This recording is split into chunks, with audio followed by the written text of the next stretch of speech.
Alors je m'appelle Antoine Billy et mon pseudo c'est TPK, j'ai 24 ans et je suis commentateur de jeux de combat, et donc à temps plein. Est-ce que tu peux nous parler rapidement de ton rapport aux jeux vidéo, comment ta passion est née pour le jeu vidéo, à quel âge tu as eu ton premier jeu et tout ça? Mes premiers jeux je les ai eus à l'âge de 3 ans, à l'époque j'habitais en Asie, j'habitais en Chine, et mon père en fait allait chercher beaucoup de consoles piratées de l'époque, puisque c'était comme ça qu'on s'appropriait les consoles, et donc mon premier rapport avec les consoles, ça a été avec la PlayStation 1 et la NES, qui étaient piratées aussi, voilà, sur le jeu Doom notamment, ou Super Mario, donc il y a un écart assez extraordinaire entre les deux jeux, mais voilà, c'est un peu les deux jeux avec lesquels j'ai commencé. Est-ce que tu peux nous définir, avec tes mots à toi, ce qu'est l'e-sport? L'e-sport, c'est la recherche de la performance et de la compétition dans le médium, dans le média jeu vidéo.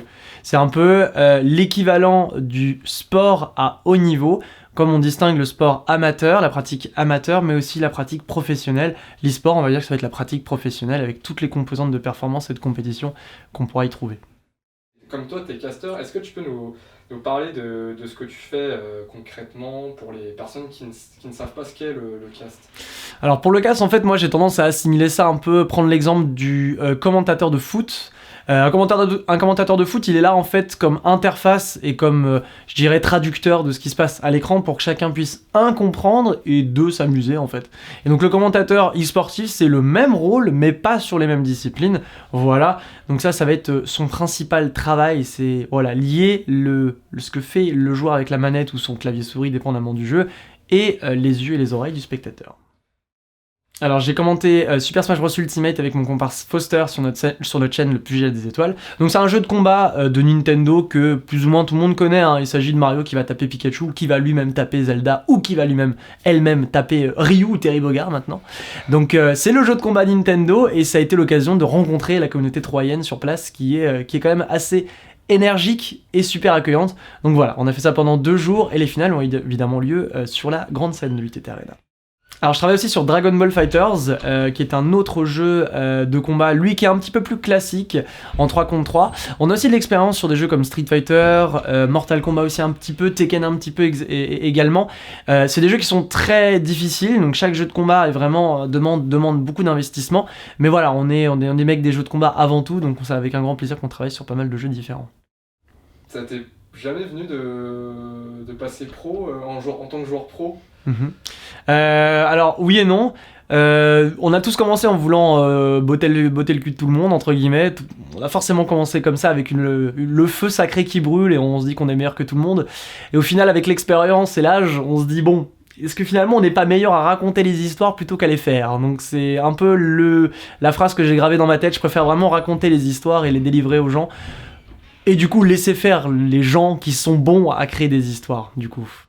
C'est un niveau qui est, on va dire, assez moyen, en progression, parce que c'est une communauté, la communauté troyenne, c'est une communauté qui reste beaucoup entre elles, enfin, ils restent beaucoup ensemble, et c'est vrai qu'ils ont un petit peu du mal à voyager pour des raisons diverses et variées, et les quelques rares qui voyagent, comme Jeddah par exemple, eh ben, ce sont des monstres absolus.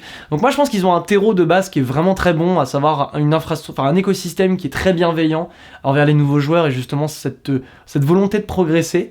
Et je suis quasi sûr que si ils se servent plus de Paris ou de Strasbourg qui sont à côté, etc., voire de Lyon, c'est peut-être pas si loin que ça non plus, Lyon par rapport à Troyes, je pense qu'ils pourraient vraiment en puissance devenir infiniment meilleurs et devenir, je pense, l'une des villes les plus dangereuses de France. Qu'est-ce que tu as pensé de cette édition de l'UTT Arena de manière globale? Alors moi j'étais impressionné de savoir que en fait tout ça c'est plus ou moins un projet étudiant, l'UTT Arena, et je me suis dit c'est quand même incroyable de voir que pour un projet étudiant, les principaux responsables de cet événement sont plus impliqués et parfois qualitatifs que certaines personnes dans d'autres grosses LAN dites professionnelles. Donc c'est un peu, j'étais assez abasourdi de voir ça et assez impressionné de voir le flegme et la patience et véritablement l'engouement de ces étudiants pour un projet où ils sont plus ou moins tous bénévoles, et ça fait plaisir et c'est rassurant de voir que dans des villes telles que Troyes, qui sont des villes à taille humaine, on est capable de trouver des événements de qualité. Prêt à remettre l'expérience l'année prochaine? Carrément, moi je reviens, s'il y a du Smash et peut-être encore un jeu de combat en plus, moi je reviens, ça c'est clair. Ok. S'il y a plus d'événements dans ce genre dans la région et tout, ça t'intéresserait aussi? Je sais que la région Grand Est maintenant, hein, depuis le découpage régional, la région Grand Est, je sais qu'il y a un certain vide à combler, je pense. Typiquement Reims, il y a un vide à combler, Strasbourg, ça se met bien en place, et maintenant Troyes, ça commence à grimper. Donc je pense que l'Est a véritablement sa carte à jouer, donc si l'UTT Arena peut se positionner comme fer de lance de cette évolution et de ce nouveau paradigme, clairement, je pense que ça peut être qu'une bonne nouvelle. Ok. Bah, je te remercie beaucoup de ton temps et de tes réponses, ça aide beaucoup pour le documentaire et bah, je te souhaite une bonne continuation et à très bientôt, Merci je beaucoup. l'espère. À l'année prochaine.